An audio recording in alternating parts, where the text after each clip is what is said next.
नमस्कार, ये है आवाज़ द वॉइस और आवाज़ द वॉइस में किताबों की दुनिया कार्यक्रम में मैं हूं मंजीत ठाकुर। हमेशा की तरह हम आपकी मुलाकात कराते हैं ऐसे अजीम शख्सियतों से जो अपनी रचना के ज़रिए, अपनी किताबों के ज़रिए शिक्षा के क्षेत्र में, एकेडमिक्स के क्षेत्र में या किसी साहित्य के क्षेत्र में अपना योगदान देती हैं। और हमारी आज की मेहमान है डॉक्टर रचना प्रसाद, जिन्होंने 2 किताबें लिखी हैं। एक पहली किताब का नाम है 2 युग पुरुष, विवेकानंद और नरेंद्र मोदी, और दूसरी किताब जो है वो है अंग्रेजी में why Modi in 2024 the case for continuity.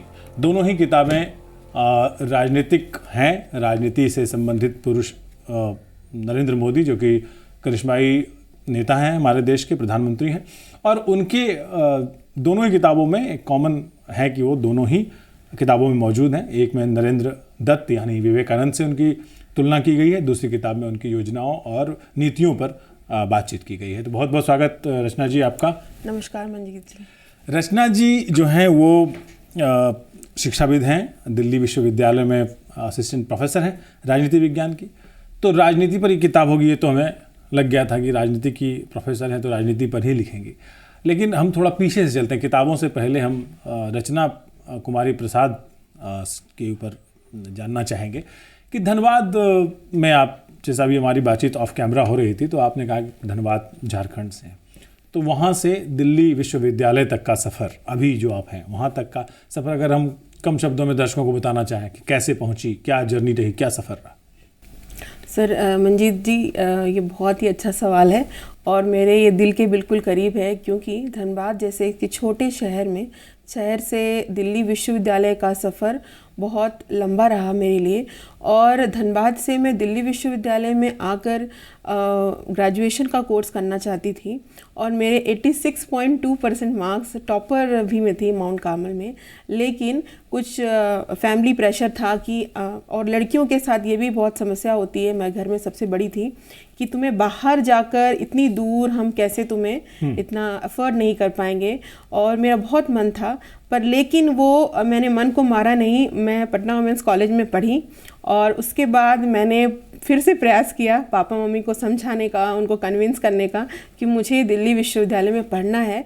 एक तो कारण ये था कि मैं IAS बनना चाहती थी। अच्छा। और क्योंकि कोचिंग जो है धनबाद जैसे शहरों में बहुत कम, रेयरेस्ट ऑफ द रेयर होता था, तो फिर मैंने उनको यही कन्विंस किया कि वहाँ कोचिंग भी कर लूँगी और अगर मौका मिला तो दिल्ली विश्वविद्यालय में पढ़ भी लूँगी। कौन सा समय था ये, कौन सा वर्ष था जब आप?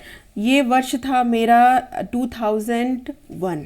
अच्छा। 2001 जब मेरा ग्रेजुएशन पटना वुमेंस कॉलेज से हो गया।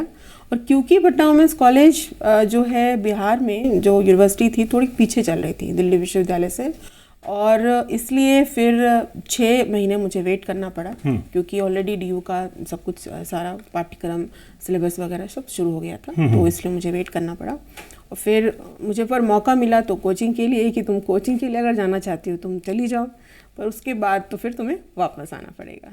पर लेकिन यहाँ पे जब मैं आई तो मतलब कुछ गाइडेंस मिला, कुछ मेरे सीनियर्स ने मुझे गाइड किया है, और फिर मैंने एंट्रेंस एग्ज़ाम दिया, फिर मेरे रामजस में एडमिशन हो गया। तो मैं बहुत खुश हुई कि अब पापा को एक अच्छी खुशखबरी दूंगी कि अब मुझे फाइनली यहाँ एडमिशन मिल गया है, तो मुझे प्लीज़ आप पढ़ने दे दीजिए। तो वो सफ़र जो है वहाँ से वहाँ तक का, वो वहाँ ख़त्म नहीं हुआ और वो चलता चला गया, क्योंकि आफ्टर मास्टर्स मैंने फिर MPhil किया, PhD करी और पढ़ाया। फिर दिल्ली विश्वविद्यालय में UGC JRF मेरा हो गया, तो और 18-20 साल का मेरा काफ़ी लंबा अनुभव है पढ़ाने का, एक्सपीरियंस है बच्चों को पढ़ाने का। स्टार्टिंग मेरी जो शुरुआत हुई थी मैत्रेयी कॉलेज से हुई थी, नॉन कॉलेज मैंने शुरुआत की थी पढ़ाना वहाँ से। तो वो सफ़र तो काफ़ी बड़ा है और कुछ बहुत सारे बच्चे हैं जो बहुत ज़्यादा कहते हैं कि मैम आपसे मोटिवेशन मिलता है कि एक छोटे शहर से आ करके और फीमेल होकर के अपने आप को निरंतरता उसमें बरकरार रखना बहुत कम समय में बहुत मैम डिफ़िकल्ट होता है। एक सवाल मेरे मन में बहुत बार आता है, ऐसी क्या वजह है? रचना कुमारी प्रसाद भी आई दिल्ली तो UPSC करना चाहती थी, बिहार झारखंड दोनों तो एक ही हैं लगभग 15 नवंबर 2000 से पहले तक। क्यों IAS ही बनना चाहते हैं या IPS ही क्यों बनना चाहते हैं बिहार झारखंड उत्तर प्रदेश के बच्चे? ये बहुत, मैं तो आज बहुत ही मुझे अच्छा लग रहा है कि इतना अच्छा प्रश्न आ रहा है मुझे, और वो भी इनसे रिलेटेड, एडमिनिस्ट्रेटिव सर्विस से, क्योंकि ये प्रश्न जो है सभी लोगों के मन में होता है कि एक तो मैं ये बिल्कुल इस बात से डिनाई नहीं करूँगी कि शक्ति, हम पॉलिटिकल साइंस डिस्कोर्स में, नैरेटिव में बच्चों को पढ़ाते हैं पावर, और मैं भी ये बोलती हूँ कि पावर एक ऐसी चीज़ है जिससे हम बहुत लोगों की लाइफ में सकारात्मक बदलाव कर सकते हैं। नेगेटिव तो पर्सपेक्टिव है ही पावर का, लेकिन जब पावर एक महिला के हाथ में आता है और किस तरह से सकारात्मक बदलाव कर सकती है, करप्शन से बाहर निकाल के ट्रांसपेरेंसी की बात कर सकती है, सोशल इकोनॉमिक बदलाव की बात कर सकती है। और क्योंकि इससे पहले जो मेरे लिए बहुत मोटिवेशन का सोर्स था, वो एक सीरियल आता था उड़ान, कविता चौधरी जी का। तो पापा, क्योंकि उस समय डीडी न्यू चैनल वही था, दूरदर्शन था, और वो पापा वो लगाते थे क्योंकि पापा वो वैल्यू मेरे में इम्बाइब करना चाहते थे। और आज मुझे बहुत खुशी होती है कि चाहे मैं वो बनी चाहे नहीं बनी, लेकिन अपने जो आदर्शों पे खड़ी होकर के, अपने मूल्यों पे खड़ी होकर के और माँ बाप के मूल्यों पे खड़ी होकर के मैं बहुत कोशिश कर रही हूँ कि हमारे बच्चे जो आईएएस बनना चाहते हैं उनको अच्छी जो है मैं उनको गाइडेंस दे सकूँ। बच्चे मेरे साथ जुड़े भी रहते हैं, चाहे मैं पॉलिटिकल साइंस पढ़ा रही हूँ, चाहे किसी और सब्जेक्ट के बच्चे भी, फिलॉसफी के भी बच्चे हैं, जो सोशल साइंस के बेसिकली हैं, उन्होंने मुझसे काफ़ी हेल्प लिया है। तो मुझे वहाँ से वो प्रेरणा मिली कि कैसे वो एक छोटे शहर से होके अपने पापा के लिए कर रही है और आगे, और पापा के साथ वो थोड़ा कहीं ना कहीं कनेक्शन रहा है मेरा बहुत ज़्यादा, कि कैसे उनको मैं प्राउड अपने पापा को फील करा सकती हूँ, फिर पापा के उससे सोसाइटी को, समाज को और पूरे फिर राष्ट्र को। तो बहुत वो वाली भावना तो रही है। तो इसलिए क्योंकि हम ना आईएएस, और इसलिए भी बच्चों को आप जैसे बोल रहे हैं कि आईएएस और आईपीएस, कई बार ऐसे बहुत सारे विश्लेषण आ रहा है जिसमें कहा जाता है कि आईएएस आईपीएस तो बहुत कम बच्चे निकालते हैं। और अभी हाल ही में जो ये मूवी आई है 12th फेल, उसको मैं देख नहीं पाई एक बार, पर मैं दोबारा जब मुझे मौका मिला तो उससे मुझे बहुत अच्छा लगा कि चलो कुछ लोग इतना तरीके से प्रयास करते हैं और रियलिटी में भी वो कहीं ना कहीं मतलब इमिटेट करता है किसी की लाइफस्टाइल को। तो ऐसा नहीं, जो लोग यहाँ आते हैं भेड़ बकरियों की तरह, सो कॉल्ड जो नैरेटिव है वो भेड़ बकरियों की तरह नहीं आते, वो अपने सपनों को लेके आते हैं, अपने सपनों को लेके और सपने बुनना और सपनों को साकार करना, मुझे लगता है हर व्यक्ति के अंदर वो होता है। और हम अपने सपनों को किस तरह से पैशन तरीके से उसको करते हैं, और कई बार लक फैक्टर काम कर जाता है तो हम सफल हो जाते हैं, और अगर नहीं काम करता है तब भी हम एक सफल नागरिक, एक जिम्मेदार नागरिक, और आगे हम लोगों को गाइड कर सकते हैं। इस तरह की हम जो भावना है हम अपने अंदर रख सकते हैं। तो मुझे लगता है कि सिर्फ एक आईएएस और आईपीएस का ही मतलब उससे सफ़र शुरू नहीं होता, एक बहुत ज़्यादा जो हम कह सकते हैं डेडिकेटेड, मोटिवेटेड और इस तरह से अकाउंटेबल जो हम citizen, empowered citizen, informed citizens का भी एक आधार तय होता है। फिर हम आगे किसी की लाइफ बदल सकते हैं, हम स्टार्टअप खोल सकते हैं, एंटरप्रेन्योरशिप खोल सकते हैं, कुछ भी कर सकते हैं। जैसे अभी हम डिस्कस भी करेंगे, आत्मनिर्भरता की बात हो रही है कि अगर नौकरियाँ नहीं हैं और आईएएस में लोगों को नौकरी नहीं मिली तो वो बेचारे कहाँ जाएंगे। अच्छा, ये मैं ये जानना चाह रहा हूँ कि 2024 चुनावी वर्ष है और आपकी दो किताबें बैक टू बैक आती है, एक हिंदी में आती है, एक अंग्रेजी में आती है, दोनों में मोदी मौजूद हैं। एक में आपने तुलना की है विवेकानंद से। क्या हम हॉकी प्लेयर की तुलना क्रिकेट प्लेयर से कर सकते हैं? क्या ग्राउंड क्या है दोनों के तुलना का? आपने कहा कि दो युग पुरुष हैं, विवेकानंद और नरेंद्र मोदी। अपने अपने जगहों पर इस बात को मानने वाले लोग होंगे, इससे असहमत होने वाले लोग भी ज़रूर होंगे जो हमारे दर्शक हैं उनमें। आपने तुलना कैसे की? नरेंद्र मोदी की तुलना इंदिरा गांधी से या जवाहरलाल नेहरू से की जा सकती क्योंकि तीनों प्रधानमंत्री रहे, या नरेंद्र मोदी की तुलना उनके जो अन्य समकालीन ऐसे गठबंधन के टाइम पे रहे। तो एक जो तुलना का ग्रामर है वो कैसे तय किया आपने कि विवेकानंद से इनकी तुलना कर रही है? एक तो ये सवाल बहुत अच्छा है और मुझे मेरे जहन में था कि सवाल तो होगा ही मुझसे। तो एक तो सबसे पहले जो मेरी किताब की जो टाइटल है दो युग पुरुष, तो दोनों ही को आपने भी जैसे अभी इंट्रोडक्शन में बोला दो नरेन। तो मैं एक आर्टिकल लिख रही थी और युवा दिवस पे एक आर्टिकल लिख रही थी और विवेकानंद जी पे लिख रही थी। तो मैं अभी किसी सीनियर का नाम नहीं लूँगी, पर जब मैंने उनको आर्टिकल दिखाया तो उन्होंने बोला कि तुम सिर्फ विवेकानंद पे लिख रही हो, विवेकानंद पे तो काफ़ी लोग लिखते हैं, कुछ ऐसा कंपैरेटिव स्टडी करो, क्यों ना तुम दो नरेन का कंपैरिजन करो। तो मैंने एकदम से ध्यान में आया कि ये बात तो बिल्कुल सही है। और कई बार मेरे साथ ये होता है ना कि एक बस वो पुश चाहिए होता है और फिर मैं उस पर काम करने लग जाती हूँ।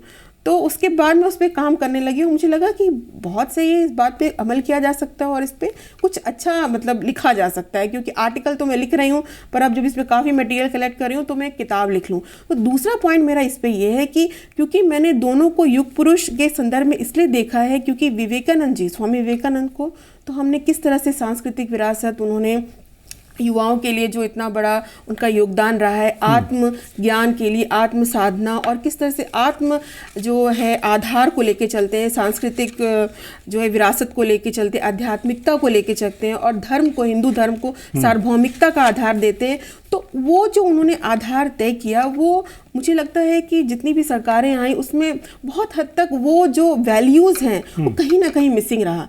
और जब हम अभी 2014 से जो सरकारें देख रहे हैं, जो काम हो रहा है, उसमें हम देखते हैं सांस्कृतिक विरासत, जो हमारे जो हम कहते हैं ज्ञान परंपरा, भारतीय ज्ञान परंपरा, जैसे NEP आया, तो बहुत सारे वो वैल्यूज़, जैसे हम अपनी संस्कृति से जुड़ें, हम अपने मूल्यों से जुड़ें।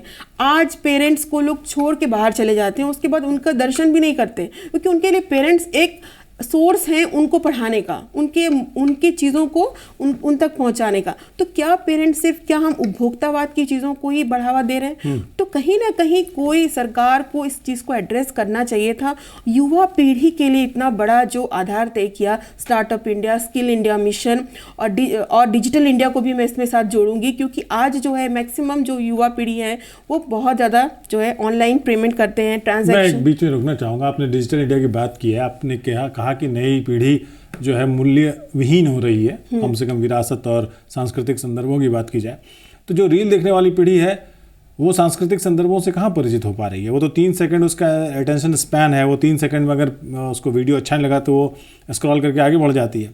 तो क्या हम ये समझ सकते हैं कि डिजिटल इंडिया, जिसके ज़रिए तमाम तरह के सोशल मीडिया मंच हैं, तमाम तरह के चैटिंग मंच हैं, प्लेटफॉर्म्स हैं, वहाँ पर आप सांस्कृतिक ज्ञान, विरासत, माता पिता, मूल्य, इनकी बात करते हैं, कैसे इसमें? नहीं, डिजिटल इंडिया मिशन तो मैंने बताया कि एक एफर्ट है जहाँ पे जो इस तरह का एफर्ट लिया गया है।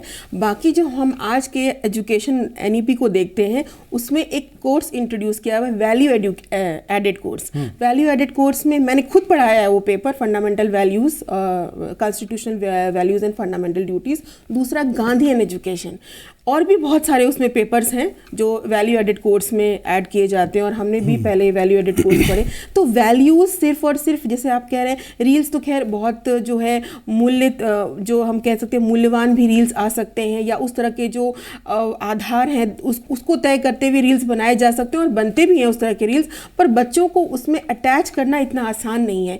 इसीलिए तो हम बार बार कह रहे हैं कि युवा पीढ़ी को हमें उनके जो सांस्कृतिक विरासत है या उनके जो वैल्यूज़ हैं, उनके जो कल्चर हैं, जो रूट से वो जुड़े, कैसे जुड़ेंगे जब तक कि हम उस तरह का एजुकेशन उनको नहीं देंगे। तो education, first education starts with home. तो माता पिता को भी इस तरह के वैल्यूज़, जैसे हम एक दिन कोई डिस्कशन हो रहा था तो उसमें ये बोला जाता है बच्चों को इंग्लिश भाषा में CAT कैट, RAT रैट, इस तरह का नैरेटिव दिया जाता है कि C से आपका यही होगा, इससे इस अक्षर से यही होगा, C से और भी कुछ हो सकता है, या हम उसको हिंदी भाषा में भी करके बच्चों को बता सकते हैं। और हम उसमें बहुत प्राउड फील करते हैं कि अगर मैंने इंग्लिश में अपने बच्चों को नरेट कर दिया, या अगर मैंने वहाँ क्वींसबेरी में अपने बच्चों को एडमिशन करा दिया। तो बेसिकली हमें क्या है कि बच्चे तो आज जब इतना समय उनका बीत गया है तो वो एकदम से कहाँ से उस वैल्यूज़ में अटैच हो जाएंगे, और होने में टाइम लगेगा, तो ये समय लगेगा, पर एटलीस्ट की शुरुआत तो कोई करे, सरकारें तो शुरू करें। और इस तरह से मैं सिर्फ सांस्कृतिक विरासत के संदर्भ में ही बात नहीं कर रही हूँ, जो अध्यात्म, जैसे योग और योगा और इस तरह से जो भी फिलोसफिकल चीज़ें भी जुड़ी हुई है, दर्शन से भी जुड़ी हुई है, जो बच्चों को पढ़ाते हैं हम, तो कहीं ना कहीं हमें पाठ्यक्रम में इस जो, और स्किल्ड से भी, क्योंकि बच्चे अगर स्किल्ड होंगे तो आगे उनको जॉब से कोई प्रॉब्लम नहीं होगा, जॉब भी मिलेगी उनको। रचना जी, अगर कोई सोशल साइंटिस्ट होता है या पॉलिटिकल साइंटिस्ट होता है, राजनीतिक विज्ञानी, समाज विज्ञानी हो, वो जब किताब लिखता है किसी व्यक्तित्व पर तो उसकी आलोचनात्मक दृष्टिकोण से देखरेख करता है। आपने जो लिखा है 2 युग पुरुषों पर, उसमें एक अध्याय, जो दूसरा अध्याय है वो है मोदी जी का जीवन, एक संघर्ष यात्रा। फिर 2 पुरुषों के सपनों का भारत, ये चौथा अध्याय है। युवा पीढ़ी के उत्थान में योगदान, ये 5वां अध्याय है। आत्मनिर्भरता और राष्ट्रीय आंदोलन, मोदी और विवेकानंद का दृष्टिकोण है। मोदी और विवेकानंद विश्व मंच पर, एक नया अध्याय है। और विवेकानंद के आदर्शों को साकार करते नरेंद्र मोदी, साझा सपना, नया भारत। क्या आपने इन 2 व्यक्तित्वों की सिर्फ तारीफ लिखी है? क्योंकि किताब मैंने अभी पढ़ी नहीं है, हम चर्चा कर रहे हैं उस किताब पर, लेकिन बहुत दिलचस्प मैं पढ़ूंगा। तो क्या आपने आलोचनात्मक दृष्टि ली है? क्या आपने मूल्यांकन किया है दोनों व्यक्तित्वों का, या प्रेज प्रशंसा भाव से लिखी है?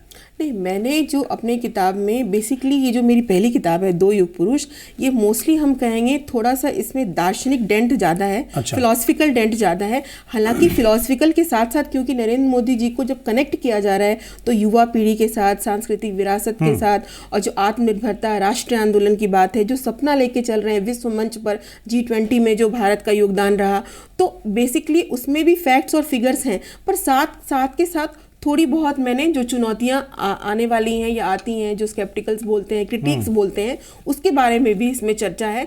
और बहुत विस्तार से जो मेरी दूसरी किताब आई है उसमें मैंने काफ़ी विस्तार से चर्चा की है, क्योंकि थोड़ा सा मैंने विवेकानंद जी को ध्यान में रखते हुए, क्योंकि जब कंपैरिजन कर रही हूँ तो बहुत ज़्यादा इसमें मैं एकदम पॉलिटिकल साइंटिस्ट की तरह से इसको लिखना नहीं चाह रही थी। अच्छा, इसलिए मेरा प्रयास इसमें ज़्यादा। दूसरी किताब पे बात करते हैं, Modi's era, new India through policy and progress. इस किताब का जो ये तो सब टाइटल है, शीर्षक है why Modi in 2024 the case for continuity. आप क्यों चाहती हैं, या आपकी किताब ऐसा क्यों चाहती है कि मोदी सरकार तीसरी बार भी चुन करके आए? ये वैलिड रीज़न, मैं सवाल पूछ रहा हूँ आपसे किताब का शीर्षक की वजह से। ये प्रश्न मेरे लिए, आप ही के लिए प्रश्न हाँ, है? ये मैंने अपनी किताबों में जो चर्चा की है कि क्यों होना चाहिए, तो सबसे पहला जो मैंने स्टार्ट किया है इसको, इकोनॉमिक पूरा जो फैक्टर बताया है कि किस तरह से भारत अभी 5वीं बिग अर्थव्यवस्था में गिना जा रहा है और आने वाले समय में 3rd लार्जेस्ट इकोनॉमी में भी आएगा। और 2026 तक, मैं आंकड़ों की बात करी क्योंकि आंकड़ों से फिर पहुंचूंगी मैं, 2026 तक हमारा जो 5 ट्रिलियन जो US डॉलर का जो वो है ऑब्जेक्टिव है, वो भी अचीव हो जाएगा।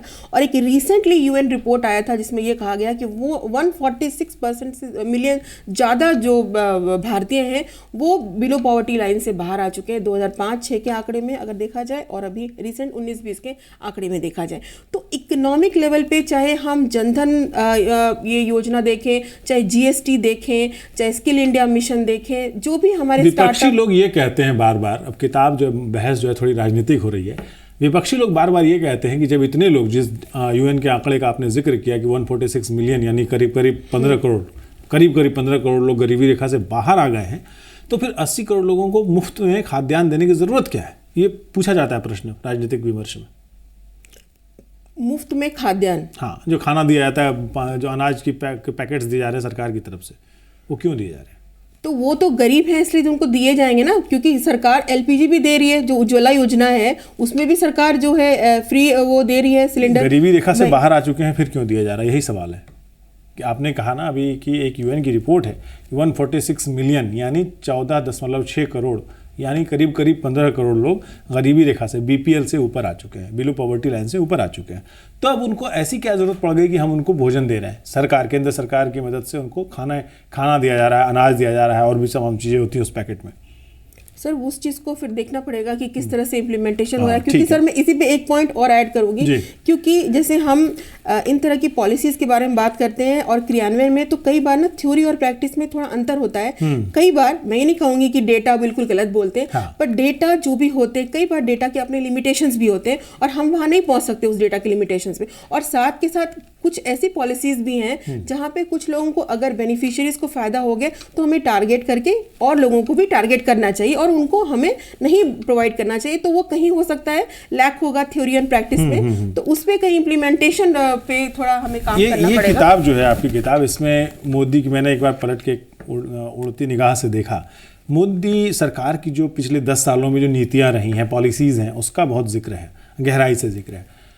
मैं जानना चाहता हूं कि मोदी सरकार ने 2014 के बाद से अभी तक 9.5 पौने 10 साल हो गए, जो महिला केंद्रित नीतियां बनाई हैं वो कितनी ज़मीनी स्तर पर इफ़ेक्टिव रही हैं, कितनी प्रभावशाली रही हैं?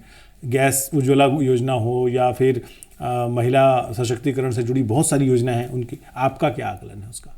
मेरा ये आकलन है, सबसे पहला इसमें पॉइंट मैं ऐड करना चाहती हूँ कि जो मैंने जनधन योजना की बात की, जिसे हम डायरेक्ट बेनिफिट ट्रांसफ़र DBT कहते हैं, और कैशलेस ट्रांजैक्शंस, कि अब जो है महिलाओं के खाते में डायरेक्ट पैसा उनका ट्रांसफ़र हो रहा है।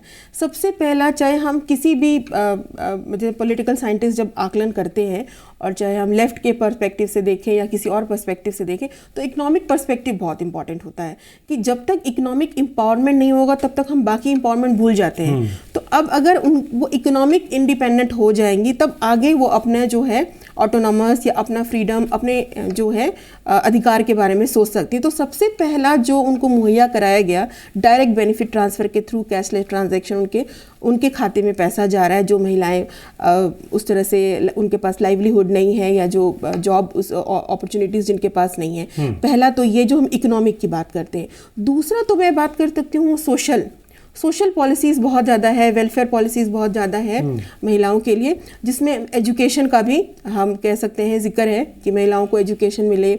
और अब जब NEP आया है तो उसमें भी बहुत सारा जिक्र हो रहा है एजुकेशन का। और तीसरा मैं ये कहूँगी कहीं ना कहीं पॉलिटिकल एम्पावरमेंट, कि मोदी जी का खुद का कोटेशन है कि जो भी पॉलिसीज़ इम्प्लीमेंट हो रहे हैं और ये जो मतलब सक्रिय तरीके से चल रहे हैं वो आम सहमति से चल रहे हैं। तो आम सहमति में मतलब यहाँ पे महिलाओं की भी आम सहमति है, पूरे नागरिकों की आम सहमति है। तो पैसिव ऑब्जर्वर ना हो करके एक्टिव तरीके से पार्टिसिपेट एंड पार्सल अपना कर रही हैं सशक्त, समृद्ध और जिसे हम कह सकते हैं एम्पावर्ड भारत के प्रति।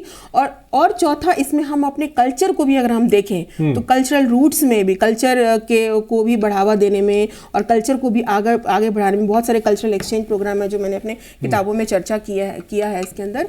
तो उसको भी कहीं ना कहीं ये पॉलिटिकल साइंटिस्ट आमतौर पे ये कहते हैं, हालांकि मैं उससे बहुत संतुष्ट नहीं हूँ उन बातों से, लेकिन अब कहते हैं तो मैं सवाल आप तक पहुँचा रहा हूँ कि मोदी या भारतीय जनता पार्टी को मुस्लिम आम तौर पर वोट नहीं देते। हालांकि CSDS लोकनीति का एक अध्ययन ये कहता है कि 2019 में करीब करीब 8% मुस्लिमों ने भारतीय जनता पार्टी को वोट दिया था पूरे देश भर में। ये सर्वे है। मुस्लिम खास तौर पर, अल्पसंख्यकों खास तौर पर मुस्लिमों को लेकर के मोदी सरकार की नीतियां क्या वाकई ऐसी हैं जैसा विपक्ष बता रहा है, या आपको ज़मीनी स्तर पर दिख रहा है कि नहीं काम तो बहुत हुआ है? दूसरा सवाल इसी में एम्बेड है कि मुस्लिम महिलाओं को लेकर के मोदी सरकार की नीतियां कितनी असरदार रही हैं, और ज़मीनी स्तर पर जैसे ट्रिपल तलाक का कानून है या हलाला जैसे घटनाएं होती थी, उसको लेकर के जो रुख है वो कैसे आप मापती हैं पॉलिटिकल साइंटिस्ट के तौर पे? मैं इसमें एक जो आप बता रहे हैं वुमेन, जो माइनॉरिटीज़ हैं, महिलाएं, उनके लिए तो मैं ये कहना चाहूँगी कि वो जो वोट है, वोट बैंक की जो राजनीति है, उसमें थोड़ा हमें ये देखने की ज़रूरत है कि किस तरह से सब्सटैंटिव विकास हुआ है, होलिस्टिक अप्रोच अपनाया गया, इंक्लूसिव अप्रोच। हम सोशल इंक्लूजन की बात कर रहे हैं तो इसमें कहीं ऐसा कास्ट वेरिएंट, जेंडर वेरिएंस और रिलीजन वेरिएंस नहीं है इसके अंदर कि इतने जो बेनिफिशियरीज हुए उसमें ओवरऑल आंकड़ों की बात कर रहे हैं। हम ये नहीं कहेंगे कि इसमें मुस्लिम महिलाओं को नहीं मिला, क्योंकि ओवरऑल जो है, क्योंकि हम यहाँ पे कोई डिविजिव मतलब जो हमारा बेनिफिशियरीज है वो उसका आकलन नहीं है। जितनी भी पॉलिसीज बताई गई हैं वो ओवरऑल उसका डेटा है।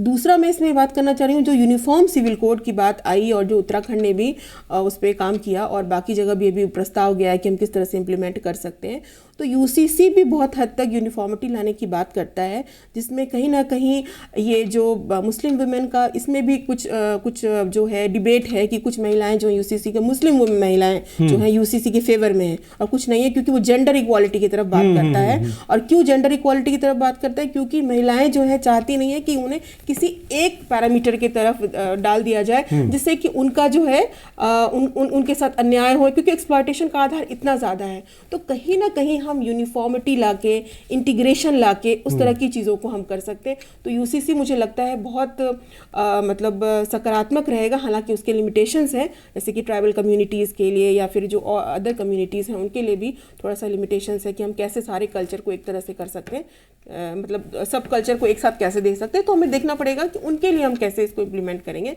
लेकिन ट्रिपल तलाक वाला जो मुद्दा जो ख़त्म हो गया, क्योंकि एक बार हम मतलब ये बोल के हम मतलब सेपरेट हो जा रहे हैं, तो कहीं ना कहीं वो महिलाओं के भावनाओं के साथ, चाहे वो मुस्लिम महिलाएं ही क्यों ना हो, तो हमें लगता है महिलाएं तो पहले महिलाएं और इसीलिए बाद में हिंदू या मुस्लिम है। हाँ, बाद में तो बेसिकली रिलीजन को हमें बाद में आखिरी सवाल रचना जी, क्योंकि समय हमारा पूरा हो रहा है। 2 किताबें आपकी 2024 में आई हैं, दोनों नरेंद्र मोदी के इर्द गिर्द घूमती हुई हैं। क्या आपको लग रहा है कि इलेक्शन की वजह से तो ऐसा नहीं हुआ, या फिर आप बहुत पहले से तैयारी करी थी, संयोग है कि 2024 में 2 किताबें आई हैं? 2024 में ये एक बहुत बड़ा संयोग है। और दूसरा, मैं तैयारी तो बहुत कर रही थी इससे पहले से, लेकिन वो हो नहीं पाया क्योंकि जो 2-3 पब्लिशर से मैं बात कर रही थी, तो एक जगह मेरा ऑलरेडी मैन्युस्क्रिप्ट पड़ा था, पर उनके पास थोड़ा समय कम था, वो अपना शिफ्ट कर रहे थे। तो मेरा एकेडमिक पब्लिकेशन से 2-3 किताबें आई हैं जो पॉलिटिकल थ्योरी है, मतलब राजनीति विज्ञान पे ही आई हैं, तो काफ़ी एकेडमिक लिखते हैं। तो उनको कन्विंस करना कि बच्चों के लिए, और इंटरव्यू में भी सवाल पूछे गए, जैसे मैं एसोसिएट प्रोफेसर के लिए इंटरव्यू देने गई थी कहीं, तो वहाँ पूछे गए कि मैम आपका ये किताब बच्चों के लिए कैसे है। तो मैंने युवा पीढ़ी का, आत्मनिर्भरता का, और जो भी हमारा जो उस पर पूरा आधार है, चाहे सांस्कृतिक विरासत है, क्योंकि वो बहुत इंपॉर्टेंट है, हम बच्चों को आध्यात्म के साथ कैसे जोड़ सकते हैं, मूल्यों के साथ कैसे जोड़ सकते हैं। तो ये बात तो मैं कहूँगी कि जो लोगों का विश्वास है वो बहुत ज़्यादा मोदी की गारंटी पे तो है बहुत हद तक। हालांकि कुछ ना कुछ तो ऊपर नीचे लिमिटेशंस होते हैं, और मैं भी ऐसा मानती हूँ, क्योंकि एक जो उनका प्रभावपूर्ण जो उनकी जो पर्सनैलिटी है, जो छवि है, और जिस तरह से उन्होंने दृढ़ता से नेशनल सिक्योरिटी, नेशनल इंटरेस्ट में, जो मैंने फॉरेन पॉलिसी का जिक्र किया है, जो मतलब काउंटर टेररिज्म या टेररिज्म से बाहर निकलने के लिए, और जो हमारा नॉन अलाइनमेंट का पूरा जो डिस्कोर्स है, उसको थोड़ा मतलब उस पर नहीं काम करके जो एकदम से जो कल्चरल डिप्लोमेसी पे बात करते हैं, और सॉफ्ट पावर के साथ साथ हार्ड पावर को भी कंपाइल करते हुए पूरा का पूरा एक नेशन बिल्डिंग का डिस्कोर्स देते हैं। तो इसलिए मैं ये चुनाव के आधार पर, लेकिन एक चुनाव के समय ये आ गया, ये संयोग है क्योंकि 2023 में ये आना था इसको। ये संयोग है कि एक राजनीतिक विज्ञानी ने एक ऐसी किताब लिखी है जिसमें लगभग, मैं सारी तो नहीं कहूँगा, लेकिन लगभग सारी ऐसी नीतियां हैं जो पिछले 10 वर्ष में नरेंद्र मोदी की सरकार ने, एनडीए सरकार ने लागू किए हैं, उनको अपनाया है, उनकी योजना बनाई है, चाहे वो जनजातियों के लिए हो, चाहे महिलाओं के लिए हो, या देश के अन्य सामाजिक और वंचित रूप से जो पिछड़े वर्ग के लोग हैं, वंचित तबका है, उनके लिए है। रचना प्रसाद जी, आपसे बात करके बहुत हमें अच्छा लगा, और हमें उम्मीद है कि आपकी ये किताब जो है हर दर्शक तक पहुंचेगी। हमारे जो दर्शक हैं वो देख रहे हैं और उनको पढ़ेंगे, और वो समझ पाएंगे कि एक ऐसे पॉलिटिकल सफ़र में कैसे उनके जो काम है उनको कैसे दस्तावेजीकरण उसका किया गया है। बहुत बहुत शुक्रिया किताबों की दुनिया में हमारे साथ आने के लिए। अगले एपिसोड में फिर मिलेंगे किसी ऐसे ही नामचीन लेखक के साथ जिन्होंने किताबों के ज़रिए समाज को एक नया रुख देने का काम किया है। तब तक के लिए दीजिए विदा मंजीत ठाकुर को और हमारी पूरी टीम को। नमस्कार।